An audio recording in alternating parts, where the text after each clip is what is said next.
How are you doing in this March, April, May, June, July, August, our 6th month of COVID? Toronto has just gone into stage 3 and we're all being very cautious here.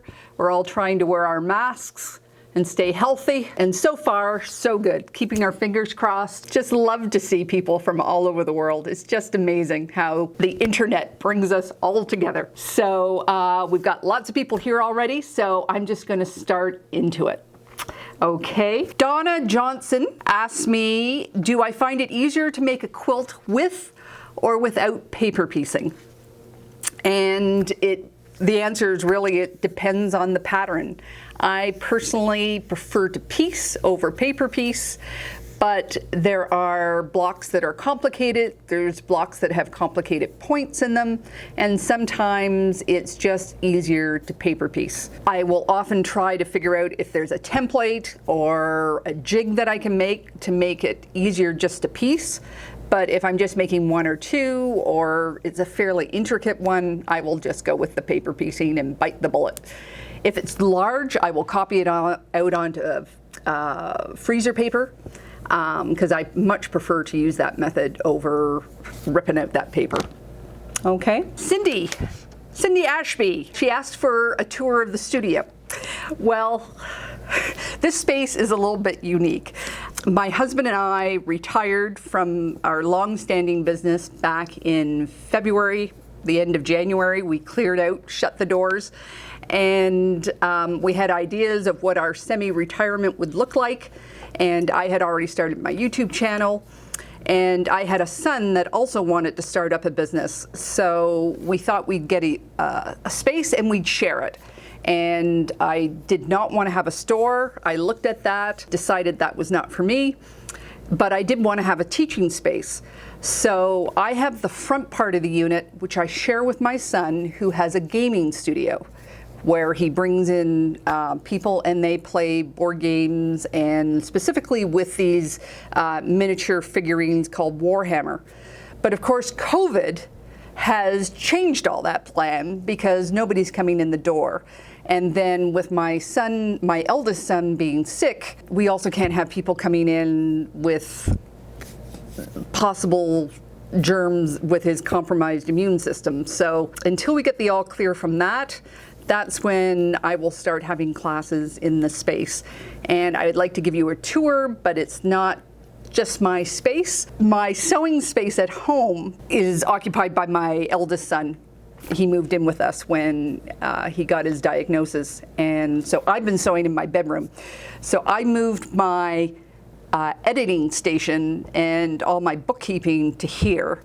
And as you can see, I've made myself a little set behind me, and I do some of my recording here. But once my eldest moves out and goes back to his home, I will start doing more filming from there. So this will no longer be here. But it's really quite a comfortable space right at the moment. We've got a TV. My daughter had to move out of her apartment, so we have some of her furniture waiting here. So we have a couch, we have a massage chair, we have a coffee table, so it's really quite comfortable. And I often have people that I have to see that will just meet here because it's just easy to maintain a social distance in this space. So it's not quite what we expected it to be, but we are enjoying it. And I do have sew sisters like 3 doors away, so if I need any fabric, it's very close by. The next question, what do I do with leftovers from my blocks? As I'm making any project, I keep all the scraps in a plastic bag with the project. I don't throw out or use any of the scraps until I'm finished that quilt. Just in case something happens. I also have a tendency to make all those scraps into an after quilt for that quilt. But if not, I have a bucket that I keep by my sewing table, and I just throw everything in here. And then when it becomes overflowing, I will separate it. And I have done a Stash Buster series on what I do with my scraps.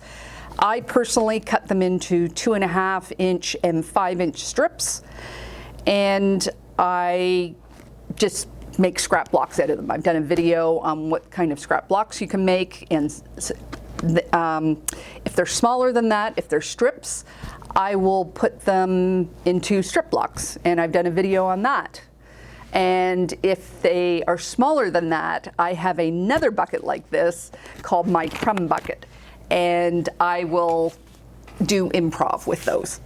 And if they are under an inch, and sometimes I do sew into my crumb quilts slightly smaller than that, but I don't really do much with that. And many people write me that what they do is they bag that all up and they use it as stuffing in things like dog beds and other things.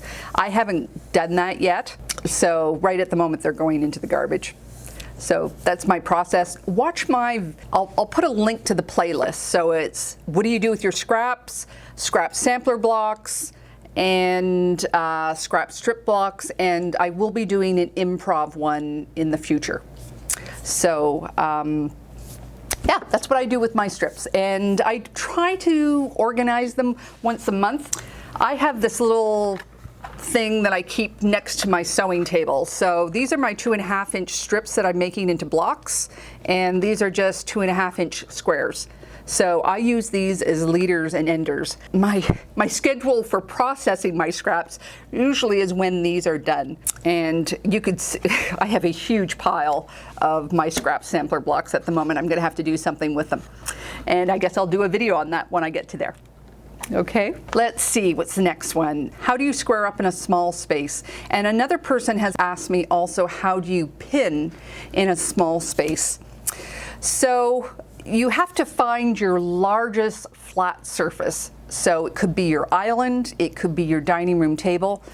But I would also encourage you to look to something that you might have access to, like maybe there's a board table at your office, or maybe there is your parents have a big table or something like that. Squaring up your quilt and pinning your quilt isn't something that gets done like in 15 minutes. It's something that takes a little bit of time and a little bit of planning. So feel free to take it to another location to do it if that's the way that you're going to do the best job. If you have to do it in the small space, take advantage of the edge of your table to help you get your straight line. And I will also suggest, don't obsess about the straight line. If you're putting it into a show or whatever, take the extra time, find a bigger space. But if you're just making it for yourself or for a family member, they're not really going to care whether you can draw a laser line down that edge. Just do the best that you can possibly do. Use the edge of your board, use the edge of your table to use your lineup. The other thing is make sure that all the weight of the quilt is supported. You don't want anything hanging off. So you might need to put some chairs around, you might need to roll it up and put it, have some higher like barge stools or things like that, so there's no weight pulling against it. Specifically doing the pinning, there is a very good technique that you can use pool noodles with. Just Google that. There's just so many people that have already done videos on how to use pool needles to pin a quilt. And I had a woman tell me about an amazing technique that she had. She just had a table that was, it looked like it was maybe 3 by 4 or maybe 3 by 3. And she just was very methodical in laying it out, taking it time, making sure it's smooth. And she says she does a great job. You know, she just has to take her time and be very mindful of what she's doing. So there's lots of ways you can modify your technique to suit your space. When do I deal with scraps? I think I've actually answered that. So I deal with scraps at the end of a project, and I try to do a preliminary sort, and then when I need leaders and headers, that's also when I do it. Deb Harris says her hands and neck ache after she sews. What can you do? Well, stretch. There's some various hand exercises that you do. You might be a clencher like I am, and I have to breathe all the time, and I often use my timer, especially when I'm free motion quilting, because I have a tendency to go like this all the time. The other thing that you should check first is your the height of your chair, the height of your ironing board, the height of your sewing surface. There's only limited amounts that we can do with the height of our tables. Mind you, you might be able to switch from one table to another, but you are trying to get a right angle in the bend of your elbow. So if you're sitting straight and your shoulders are down, where is that? And adjust your ironing board, adjust the height of your chair. You may need to put, you know, those yoga blocks or a shoe box or something underneath your feet just to give a little bit of rest to your hips. But I personally stretch twice a day. I have a routine that I do in the morning. I have a routine that I do at night, and it helps a great deal. The other thing is you need to have a strong core. We don't often think of stomach exercises when we think of quilting, but we have a tendency to slouch like this, and it's very, very important that that your core is doing some of this work and not your shoulders and your neck. So just incorporate some stretching into your routine, and just realize you've got to do some extra work. A viewer writes in about paralyzing perfectionism. She's a fairly beginner quilter, and she gets to a certain point where she just sees all her mistakes and she cannot go on. Well, I think we are all getting to that point, and personally I find the quilt gets uglier and uglier as I go along until I get that binding on. In fact, I hate it the most right at the very end. And just realize that we're all in that spot. As you're working with it, you see every single little mistake. But as you can see, even in my quilt behind me, you can't see where the points don't meet up and all the errors that are on that quilt. It just looks stunning when you get that binding on. So I'll say, just shut your eyes and trust in the design, because it's with you with every quilt. You think that everybody's getting it right and you're the only one that's there. It's going to look ugly, it's going to look hideous, but trust me, once you get that binding on, it just transforms into this wonderful, warm, cuddly, amazing gift. So just think of me, just say, just get it done, and go for it. Kelly Hamlet has asked, what color of thread do you choose to quilt? Quilting does three things. It holds your quilt together, it can add texture to your quilt, and it can add color to your quilt if you desire. So it's your choice how much of that you want to put in. If you want the thread to show up, and there's many quilts where the thread looks stunning showing up, you choose a high contrast color. Either if you've got dark fabrics, you use a high value thread, or you can contrast with the color. So just look on that color wheel and choose the color that's on the other side. You may choose not to. You just want to add texture. And if that's the case, you're just trying to find a thread color which is fairly similar to the majority of your fabric. And you're always able to change thread colors as you go along. So that's your choice. So just think of that. Think of what you want the quilting to do. Do you want it to contrast? Do you want it to sort of fade away? Do you want the texture to be there? Or do you just want it to be hidden and just be sandwiching your quilt together? Again, on the back here, this is just a loop-de-loop. It's done with a variegated thread, and you can see it up close, but from afar you can't. So you can tell that there's a little bit of texture there, but you can't see the actual thread color. So that's the other thing. As you walk away from your quilt, the thread color can disappear if you're not using that high contrast. So yeah, those are the things that I consider when I choose my thread color. I'm sure there's some long armors here that will have some opinions as well. Pointers on selling your stash. You want to destash. I hate to say this, but I've honestly never sold any fabric. If I have fabric that I don't like, I make it into a charity quilt. But I know lots of people that have sold their fabrics, and they use destashers. There can be some guild sales. Many people just put something up on their Facebook page and people will instant message them and they sell them that way. Some people do it on Etsy, some people do it on eBay. You just have lots and lots of choices. Kathy Eggington needs to make a 3.5-inch finished HST block. What size should the original blocks be? Now, I covered this in my first episode of the Quilting Coach on how you cut your HSTs. So the rule is you add 7/8 to the finished block size. But with HSTs, I always add up to 1 inch and then I trim. But that's my choice. Marianne Lynch, she's making a t-shirt quilt. Any tips? I get asked this question a lot, and I think I've answered this question several times. The big point with t-shirt quilts is the fabric is stretchy. So you need to buy some interfacing, some fusible interfacing to secure it so you can stitch it properly.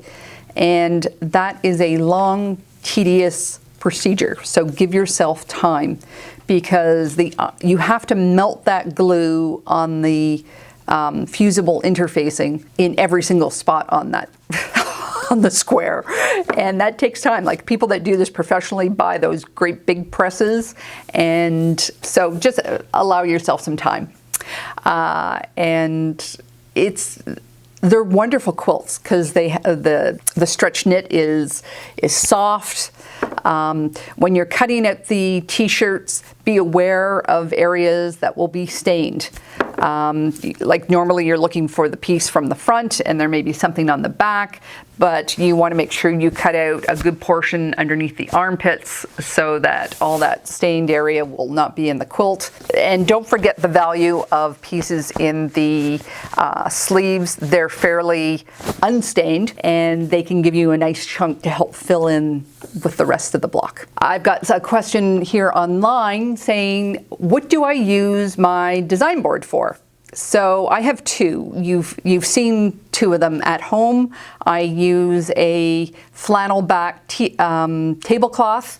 I showed that in my video, 10 dollar store hacks. I got it from the dollar store. I think I paid $3 for it, and I've had it for well over 4 years now. And I use it just to get an idea of the layout of my blocks. I don't have it up often.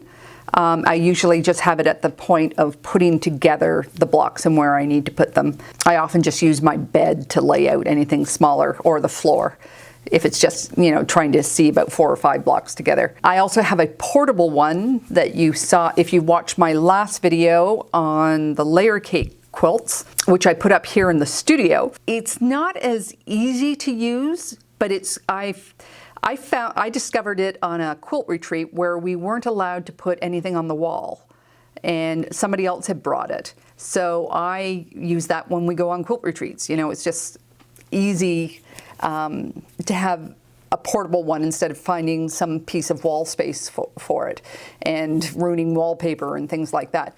It's not as easy in that the one that goes directly against the wall, you can put pressure against the block, and there's a lot of friction between the flannel and your block, where this portable one, you can't get that same surface tension, and often I have to use pins. But still, a great tool so that you can visualize the layout of your quilt before you actually invest in the sewing of it. Okay. Do you have to use binding? You can use facing, but you do need to use something at the edge of your quilt. I have seen people that just do a big surged edge and a zigzag around a quilt, but those are not quilts that they use. Those are more along the lines of wall quilts and table runners and things like that. But if you don't like the look of the binding, do a facing. And a facing is just a binding that you fold under so that you can't see. It's just like a facing inside your clothing. Betty Berima Laxon has asked about gifting and donating quilts. She's got so many piling up. What does she do? Betty, I think the most important thing is, even though that they're piling up and you want to get rid of them, don't undervalue the work that you've put into them. Don't just start giving them away, because you want people to value all the effort that you put into them. Find charities that can use them and You can give them to them. You can look into charities that might want to use it for a silent auction or as a fundraising project. You can ask relatives, I was thinking of you. Would any of these quilts appeal to you? And then tell them the story of how you made them. Because the worst thing we can do is just give something away with no story attached to it. You want people to see the value. I cannot underline, underscore, put it in bold letters higher. You need people to value how much time and money that you put into this project. Yes, you enjoy it. Yes, you do it, but it's not effortless. And the moment that you don't put a value on your time, other people aren't going to do it for you. So there's going to be a lot of people that would like your gifts. There's a lot of people watching my son go through his cancer treatments. There's so many people that do that alone without the aid of family that would love that love wrapped around them. So there's a lot of deserving people out there that could appreciate your quilt. So good luck. Ann Parker Smith has asked, how do I organize my quilt book? I have two separate piles. One, the ones I have used, and the ones that I hope to use. And the ones that I look at and I think, what was I thinking, I give away. I try to keep them in the two different piles because I don't often revisit things, but when I do, I want to know where that stuff is. So I keep all the notes from courses that I've taken in one section, and the ones that I hope to make, those are the ones that I use when, I'm just having a down day or whatever, and I'm looking for inspiration. I go to those ones that I haven't touched yet, and I look through them for inspiration. So that's how I organize them. I do have a small section of both of those for free motion quilting and quilting techniques, because that's just sort of a whole subset of the whole quilting learning stream. So I have those quilting books in a different section. The binding process. Sarah Lois Rodriguez has asked about binding. I have a binding video in the works, so stay tuned. There is lots of information to know about that, and I can't put it in 2 seconds, so stay tuned. Wendy Lewis has asked, do I starch my fabric before cutting or before piecing? I only use starch if I have a worry of my fabrics distorting. So if I'm just doing rectangles, I don't need any starch for that. Where I need starch the most is not even in HSTs, but I need it when my triangles or my fabric are not, like they're at 60 degrees or they're at one of those 45-degree isosceles triangles. Those are the type of things that I need it for, because pieces are not lining up, and it's just so easy as you're working with them for them to distort. But honestly, there's many times I don't even use it then, but that's when I would use it. When you're worried about distortion, that's when I use starch. Now, some people use starch on everything, and some people, for other reasons, use starch on nothing. So use it how it works for you. If you find that you get good results all the time, use it all the time. It's your choice. Jennifer Evans says, I hear you're doing the Sugaridoo quilt along. Can you see a sneak peek of my Sugaridoo rose? You can see my Sugaridoo rose. I just posted it on the Facebook page, and I do an update in my vlog. And my next one's coming at the end of the month. I am up to date except for the one that just came out yesterday. And I must say I am enjoying this quilt along. I'm doing it with a linen background. It's the first time I've done a quilt with linen, and I'm really enjoying what it looks like. So I can't wait for the end. I'm really looking forward to the end of this one. Martha McKinley Winitsky has asked, how do I pick a quilting pattern? So this is a whole step in itself in making a quilt. Often we feel when we finish the top, well, we're done. Well, there's still a bit of a journey ahead. And part of that is thinking, planning, playing before you actually do something. Now, the more experienced you are, the less of those steps you may have to do. But I find, because I only do it maybe once every 6 weeks, or I that information is not front and center in my mind. So I get out my free motion quilting blocks, I get out my inventory of quilting samples, I get out a pen and paper. So quilting is about practicing and planning. I find it takes, I often want to move very quickly from making the top into the quilting phase, and I always find it's best to let it sit for maybe, I would say 2 to 3 days, as there's just so many ideas that, again, are not front and center in your head, and you just got to let them percolate back to the top and remember, can I do this? Because there's so many beautiful, beautiful quilting patterns out there that are well beyond my abilities. So, thinking, okay, I could do this, but then realizing, well, this is probably better. And also the timing, do I want to be at it for 5 days? Because you can easily spend 5 days quilting if that's what you want to do. Kathy, I think it's Rask, has asked about a charm pack quilt. I don't actually, do I have a fast and easy charm pack pattern? I don't manipulate charm packs. I find that the size of the piece is small enough that I don't really want to cut it. I don't want to, what can you do? You can make an HST quilt out of it.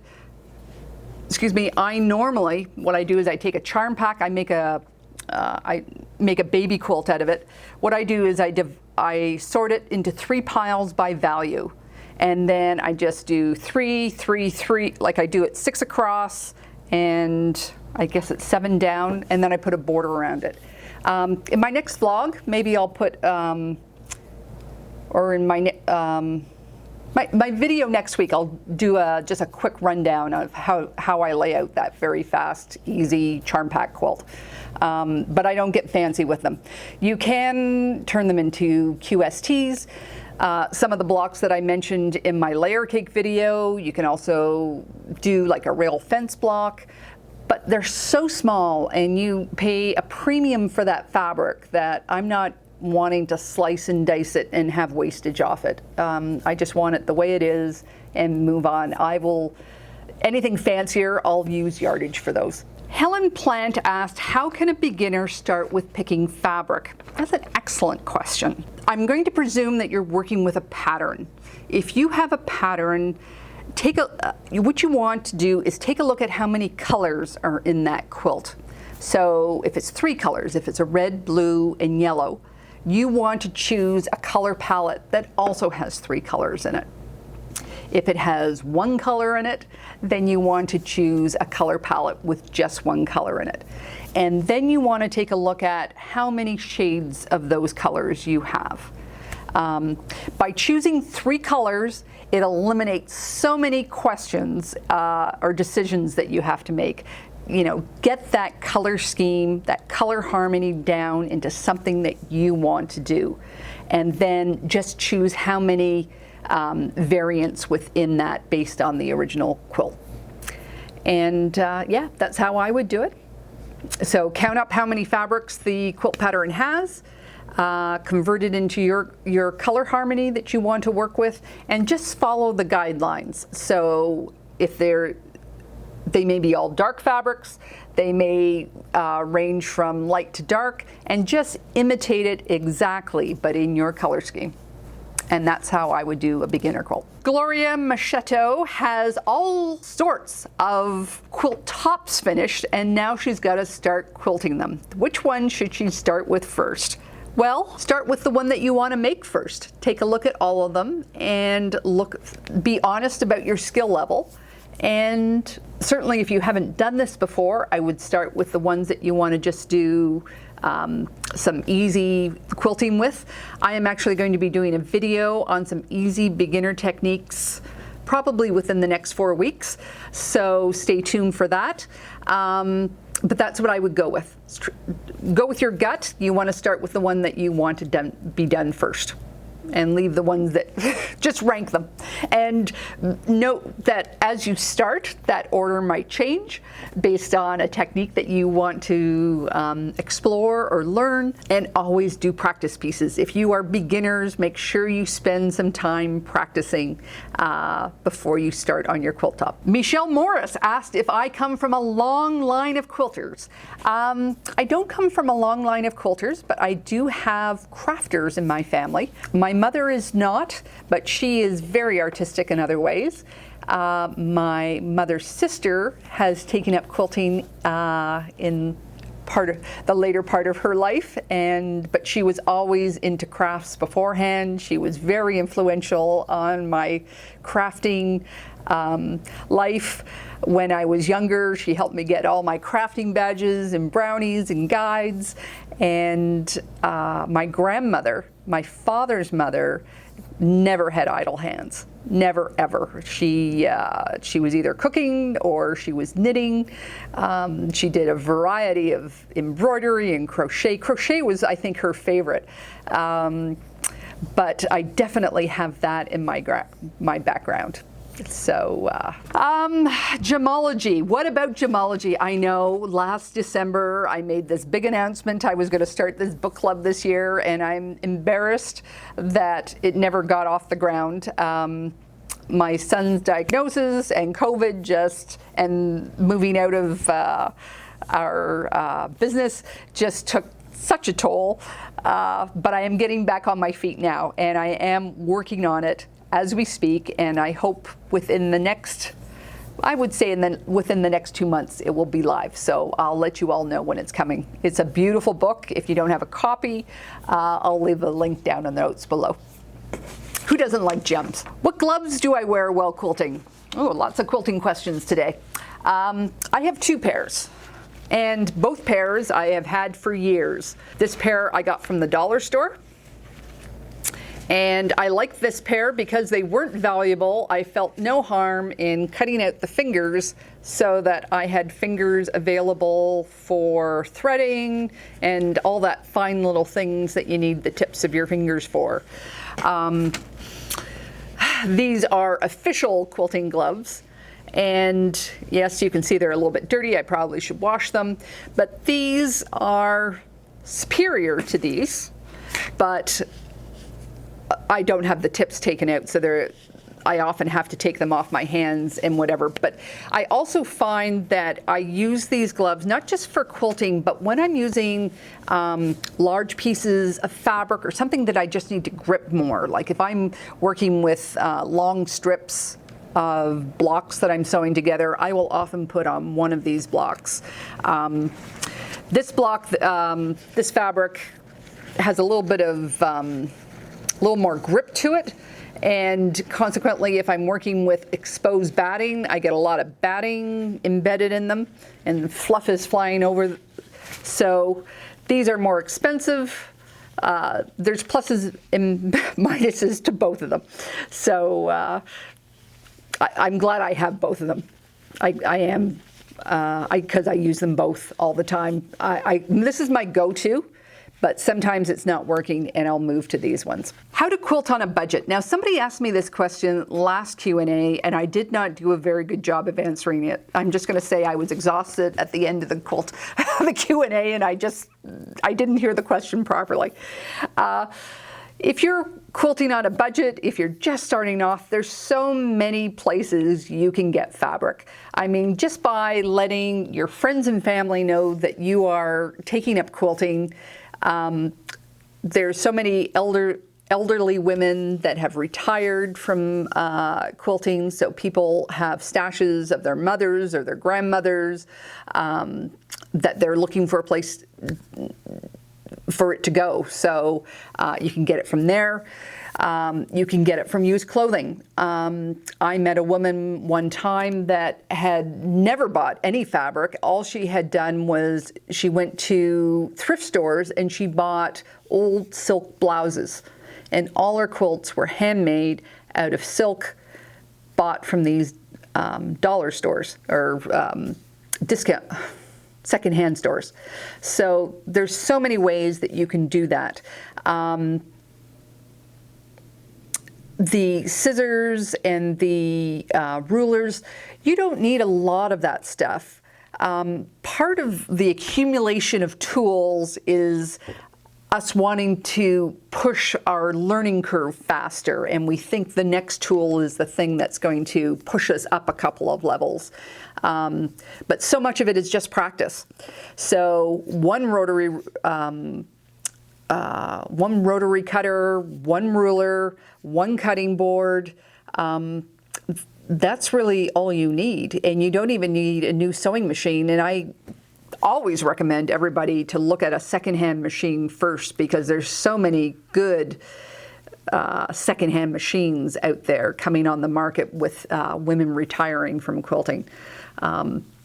I still use my 30-year-old machine. I love it just as much as I love my new machine. So yeah, you can easily do it on a budget. You just have to be more thoughtful.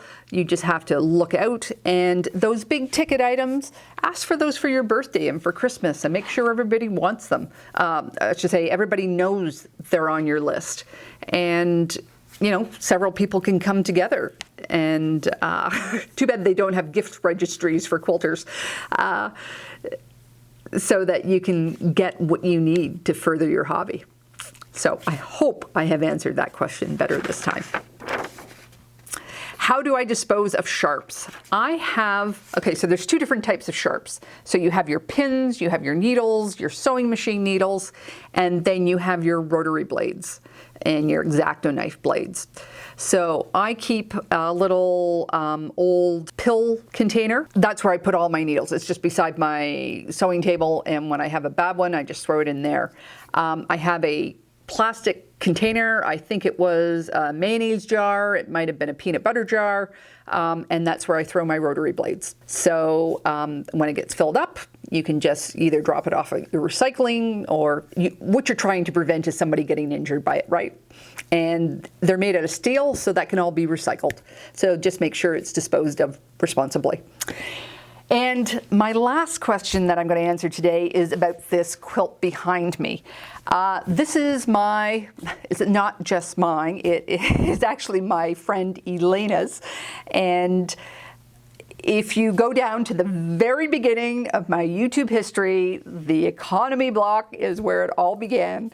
I volunteered to make it for volunteered to make a block of the month video for my guild. And this is the block the economy block was the block of the month. And I made 1,000 blocks, and it was actually quite well received by the guild, so there was a lot of entries. And my friend Elena won it, and we put it together, and we were going to donate it to a charity, and life has just got ahead of us. So we're going to, once COVID is over, we're going to look into that again. But you know, there's lots of beautiful blocks in here, and you'll recognize them from the video. You would have seen this one, definitely. But I had a lot of fun doing it. It's just a lovely, happy quilt.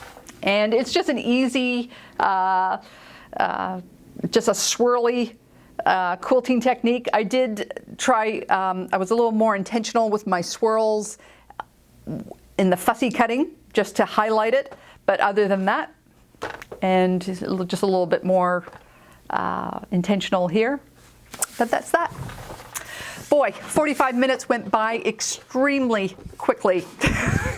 Thank you very much for showing up. You've come from all over the world. It's wonderful to get to see you, get to know you. Love the questions. And thank you for all your support. And be on the lookout for another video very shortly. I'm just working on another quilting coach, and look forward to some binding and some free motion quilting videos coming up too. So love you. Take care, everyone.